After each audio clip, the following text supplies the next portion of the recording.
Under a chaotic night sky, a towering skyscraper with a floating garden stands in the distance. In the nearby forest, a man in a black coat sprints, panting heavily. Suddenly, a crimson circle lights up beneath him, and a bolt of lightning crashes down, narrowly missing him. He steadies himself, gripping his gun, a lone gunslinger chasing a relentless foe. Ahead, the guardian of the garden, Cumulonimbus, moves with deadly grace. With a simple point of her finger, lightning strikes rain down, but the man dodges with remarkable agility. He counters with a hail of bullets, but instead of faltering, she grows visibly amused. It's like she was hit by candies. She intensifies her attacks, summoning more ferocious lightning, but the man got behind her with his remarkable agility, catching her off guard, successfully landing a few hits as her temper flares. Red circles ignite across the grassy terrain, and the entire area becomes a lightning death zone. With a dramatic gesture worthy of an anime villain's mid-battle monologue, she calls down a storm, obliterating the garden in a blinding display of power. As the chaos subsides, her gaze lands on a lone hat floating to the ground. Chuckling darkly, she mocks, savoring her apparent victory. Before she can finish her taunt, the man appears, gun raised. He fires, but her lightning arcs intercept the bullets, forcing him to backpedal. Stunned but still standing, he mutters to himself, half amazed, half annoyed. She can generate lightning from her body too? It's like she's a walking version of Enel from One Piece, but somehow even scarier. Out of nowhere, a golden-haired man pulls him back to safety. This newcomer offers help, but the black-coated man, Ranger, waves him off with a cocky grin. He tips his hat, claiming he'd rather face death solo.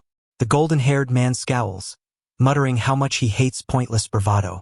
Ranger laughs, brushing it off like an aloof protagonist, saying he prefers not to overthink things. Their argument cuts short as they both glance skyward. Above them, Cumulonimbus conjures a massive storm, a spectacle straight out of Dragon Ball Z, with enough lightning to make Zeus look underpowered. The golden-haired man steps forward, insisting on helping in the battle. Ranger, already irked, snaps at him, reminding him he just said not to help and calling him unbearably talkative.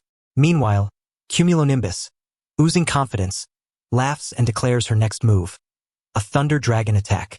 With a dramatic flair that would make Fairy Tail proud, two massive dragons materialize. Ranger, visibly annoyed, asks what these creatures are. The golden-haired man explains with a grin that this is Cumulonimbus's ultimate move and that they'll need to split up and lure the dragons individually. Enraged, Ranger insists he can handle things alone, but the man doesn't back down. He boldly announces his plan to teach the black dragon a lesson, grinning as if he's the main character of the episode. Ranger, glaring, tells him to quit spewing nonsense and to disappear. Ignoring the growing irritation, the golden-haired man takes off to confront the black dragon above, leaving Ranger fuming as he's stuck with the white dragon below.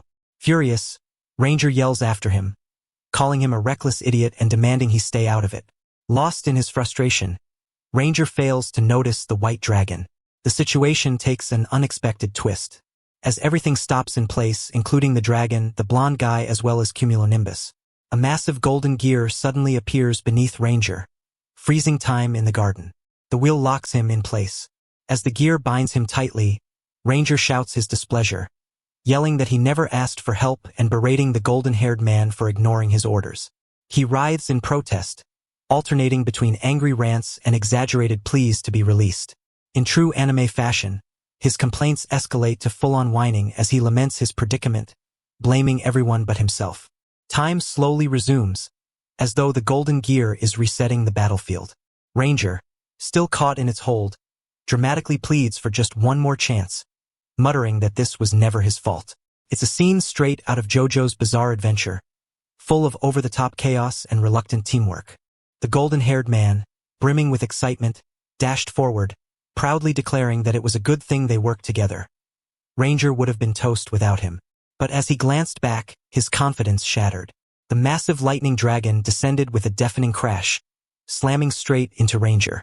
Stunned and confused, the man sprinted to Ranger's side, only to find him lying on the ground, blood streaking his face as his consciousness flickered. Panicked, he shouted at Ranger, urging him to stay awake.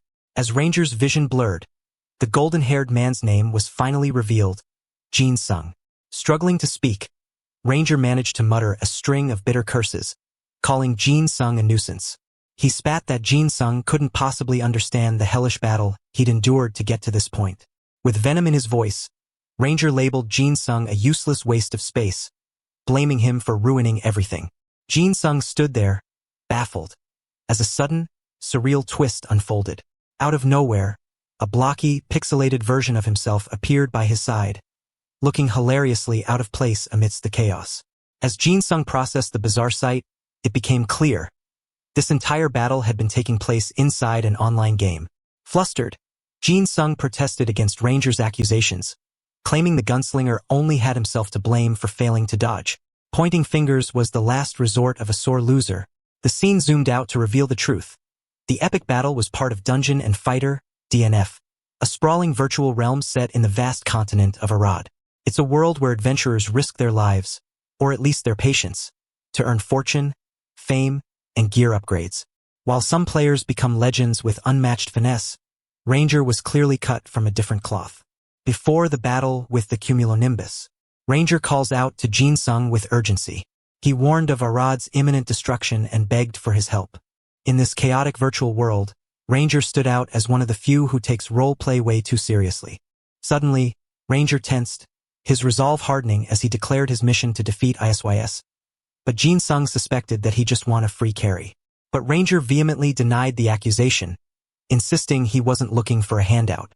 Instead, he wanted to learn about the challenges they might face on their way to ISYS. With unwavering determination, Ranger vowed to take down this formidable foe, ready to fight as a lone wolf if needed. Jin Sung watched the intense dialogue unfold on his screen. His skepticism mingled with fascination. Ranger's dedication was impressive, if not a little over the top. He mused that the gunslinger almost felt real, like a genuine inhabitant of Arad in the Dungeon Fighter online world. Whatever the case, Jin Sung appreciated the antics. Risking lives in-game might be dramatic, but it made for highly entertaining content. The scene shifts to reveal Jin Sung's reality. A 29-year-old professional DNF player and YouTuber, he's well known for his educational raid content. His channel caters to both beginners and veterans, earning him a solid reputation as a guide in the game's chaotic world. As his stream chat exploded with questions about the fate of the Arad region, Jin Sung smirked. His audience was hooked, eager to see more of Ranger's bizarrely immersive role-playing. Jin Sung joked to his viewers that, whether for the sake of Arad or just to humor Ranger's antics, he'd stream again if it meant satisfying their curiosity. Reflecting on the Ranger's eccentric behavior, Jin Sung admitted he initially thought the character was just another roleplay enthusiast angling for a feature on his stream. But the heated arguments between Ranger and himself hinted at something more, something strangely authentic. Before he could delve deeper into the mystery, disaster struck. As he shifted in his chair, his foot snagged a cable, yanking it loose and cutting off his monitor. Panicking, Jin Sung fumbled to reconnect the cords. The thought of losing his recording sent a chill down his spine. Muttering about how he'd have nothing to upload if the file was gone, he anxiously restarted his setup. Jin Sung's thoughts drifted back to the moment Ranger had furiously cursed him for ruining everything. With a scoff, he muttered to himself that Ranger could just use a coin to revive, typical drama queen behavior. Sarcastically, he added that if anyone overheard their exchange, they'd think Ranger actually died. Shaking his head, Jin Sung clicked on DNF to re-enter the game, but something strange caught his attention. Faint cracks began spreading across his monitor. Before he could react, the screen shattered with a deafening crack, unleashing a blinding golden light. The glow engulfed the entire room. Jin Sung froze, his mind racing to make sense of the chaos. As the golden light filled his vision, a massive, winged woman materialized before him, radiant and imposing. Her sheer presence lifted him off the ground as though he were weightless. Jin Sung's confidence evaporated, replaced with rising panic as she gripped his hand. Her booming voice accused him of coming into contact with the blade and breaking it. Confused and sweating, Jin Sung stammered, trying to process her words. "What blade?" he asked, panicked, if she could possibly mean the Ranger who died earlier in the game. But the winged woman's expression grew harsher. She ignored his confusion, demanding he take responsibility for his supposed misdeed. Jin Sung's anxiety reached its peak as she pressed him down with a single finger. The very fabric of reality seemed to shatter around him. His surroundings crumbled like glass, and he started to fall into a new world, passing by a giant whale and a tower that stretches through the sky. Gravity shifted violently, and when he finally landed, the impact sent him skidding across the ground, leaving destruction in his wake. Dazed, Jin Sung staggered to his feet. Blinking in disbelief, he muttered, "What's going on?" But his shock deepened as he glanced at his hand, now gripping a mysterious sword. It felt foreign, almost as though it belonged to someone or something else. Staring at his altered body, before he could process the transformation, a deafening explosion erupted in front of him. The force launched him backward, landing hard on the unfamiliar terrain. As he turned back, a horde of goblins emerged from the smoke and flames, their grotesque forms charging toward him. Jin Sung's heart raced, backing away in fear. Before Jin Sung could make sense of his surroundings, a harpy-like woman, with fury in her eyes, descended before him. She demanded to know what he was and how he dared desecrate her precious forest. She declared that he would face his demise for the destruction he caused. Panicked, Jin Sung stammered out apologies, waving his hands in desperation. He insisted he didn't mean to cause any harm and that the fire was more dangerous to the forest than he was. But the harpy woman wasn't having any of it. She cut him off with a sharp, "Shut up," and commanded the goblins to attack. Her voice rang out, promising he'd pay for what he had done. Jin Sung didn't wait to argue. He bolted, sprinting as fast as his legs could carry him. Behind him, the goblins roared and gave chase, their guttural cries echoing through the woods. His heart pounded, his mind spinning. This can't be Earth, he thought. These creatures had no place in his world, no matter how vivid a gamer's imagination. As he fled, his foot caught on a jagged rock. With a yelp, he tumbled forward, landing face-first into a shallow pond. The cold water shocked his system, but there was no time to recover. Gasping for air, he turned to see the goblins closing in, their snarls growing louder. Fire engulfs the jungle, the flames dancing along Jin Sung's trail like a living entity. The harpy woman, enraged, orders the goblins to follow his footprints, certain he hasn't gone far. Meanwhile, Jin Sung hides behind a charred tree, gasping for air. His wide-eyed gaze darts around the inferno as recognition dawns. These monsters are no strangers. Blazing Vinash, goblins, and Tor, all of them iconic enemies from DNF. Looking down at his trembling hands, Jin Sung realized that he is now from the Dark Knight class. The thought sends shivers down his spine. Could I actually be inside Dungeon Fighter? Sweat drenches his face as panic sets in. This was supposed to be just a game, a casual escape from reality. Now, he crouches in the middle of a blazing jungle, hunted by digital horrors brought to life, wondering how to get back to his own world. Suddenly, the sound of clashing steel and monstrous roars jolts him. Peeking cautiously from behind the tree, he spots a skirmish in the distance. One of the creatures falls, its lifeless body collapsing to the scorched ground. Flaming Vinash freezes in shock, her fiery aura flickering. Two figures emerge from the chaos, their distinctive outfits catching Jin Sung's attention. One of them, a warrior wielding a massive blade, strikes with swift, calculated movements. Jin Sung's jaw drops as he recognizes the Bloodwind demonic swordsman, a character from the DNF class roster. Beside the swordsman stands a familiar face, Syria, a notable NPC in the game. They press Vinash for answers, the demonic swordsman accusing her of being the cause of the forest's devastation. Vinash, caught off guard, demands to know how they arrived in her domain. Hidden behind the tree, Jin Sung eavesdrops intently, trying to make sense of their exchange. His mind races. So Bloodwind is another player and Syria. Wait, is this a quest line? A tutorial event? What's going on? His eyes narrow as he notices a name hovering above the swordsman's head. A classic sign of a real player. The conversation takes a sharp turn. Bloodwind abruptly lunges at Vinash. She narrowly dodges, her eyes blazing with rage. With a roar, she retaliates, hurling a volley of fireballs at her attackers. Bloodwind evades with remarkable agility, soaring into the air. From above, he unleashes a devastating ability, Ashen Fork. The skill descends like a storm, carving massive destruction through the already scorched jungle. Vinash, though shaken, refuses to back down. She begins channeling her magic, gathering her fiery energy into a massive flaming sphere. Before Vinash could unleash her fiery attack, Bloodwind, swift and merciless, struck her down with a single, devastating slash. Jin Sung, hidden behind the trees, could only gape in awe. Watching Bloodwind in action wasn't just impressive, It was like seeing Captain Levi handle titans in the flesh. As Vinash's body lay still, Jin Sung began to process the sheer power Blood Wind displayed. The thought of such a forceful presence in the real world made him shudder. Just as he was starting to feel a pang of relief, Vinash stirred. Her voice, weak yet resonant, spoke of fate aligning paths for Blood Wind, referencing a fire that devastated the jungle a decade ago. Jin Sung tensed. This was starting to feel like a prologue to some epic boss fight. While eavesdropping, Jin Sung began piecing things together.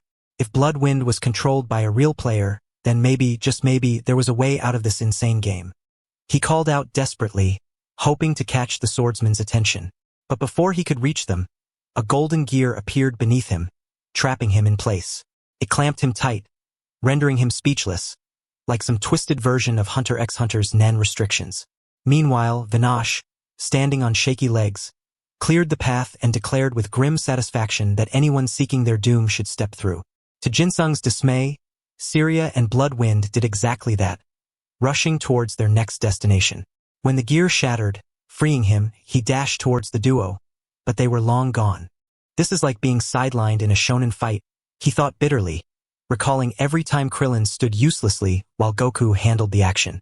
Trying to steady his breathing, he mulled over the golden gear.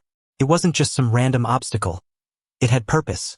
Was it there to stop him, protect him, or was this some glitchy cosmic joke? He couldn't let this world beat him. After all, wasn't every protagonist supposed to bounce back stronger after hitting rock bottom? But he soon gave up. Leaning against a tree, Jin Sung lowered his head in despair, muttering under his breath about how dark and unsettling this place was. He wondered if Shadow Thunderland had always been this eerie, or if it was just the 4D immersive experience cranked up to terrifying levels. Trying to lighten his own mood, he joked internally about clearing the tutorial in under 10 minutes. Still, he knew he couldn't waste time. The swordsman was likely slicing through dungeon levels like a speedrunner, and if Jin Sung didn't hurry, he'd be left in the dust. As he steeled himself to move, he caught sight of a pair of glowing red eyes watching him from the shadows. His stomach dropped. Slowly, the shapes emerged, gnarled creatures with decaying flesh and sharp claws. At first, Jin Sung thought they were corpses, then zombies. But no, these were ghouls. Real ones. The kind that didn't pause for snack breaks in between moaning. Backing away, Jin Sung's fear skyrocketed. Wait. This is way scarier than they looked on my PC, he thought, his voice rising as he shouted for them to stay back, bluffing that he had weapons. One of the ghouls lunged at him, and by some miracle or sheer panic, he dodged just in time. His heart pounded as he realized how close he'd come to being mauled. Then, he made the mistake of locking eyes with a particularly grotesque ghoul, its twisted face enough to trigger his survival instincts.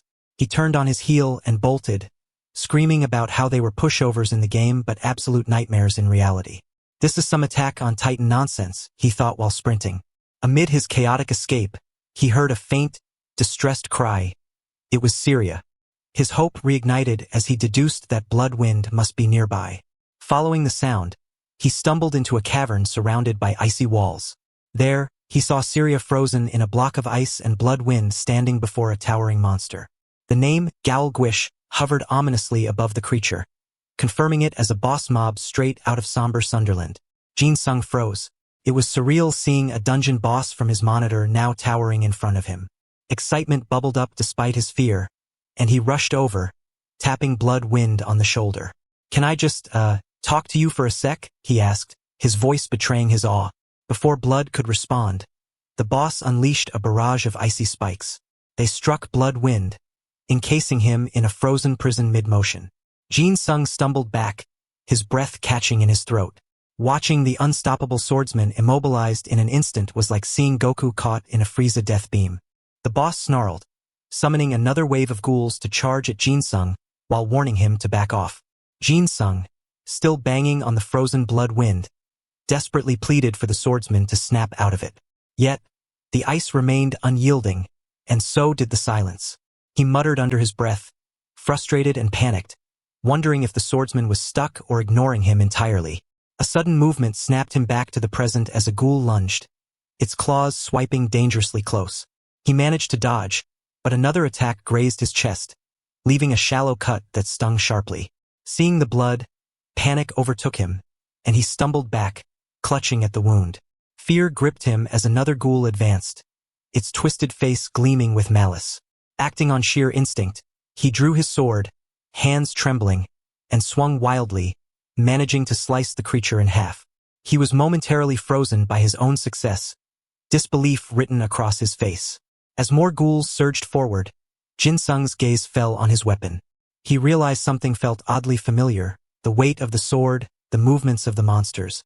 Years of gaming experience seemed to flood his mind, and he recognized the patterns in the mob's attacks.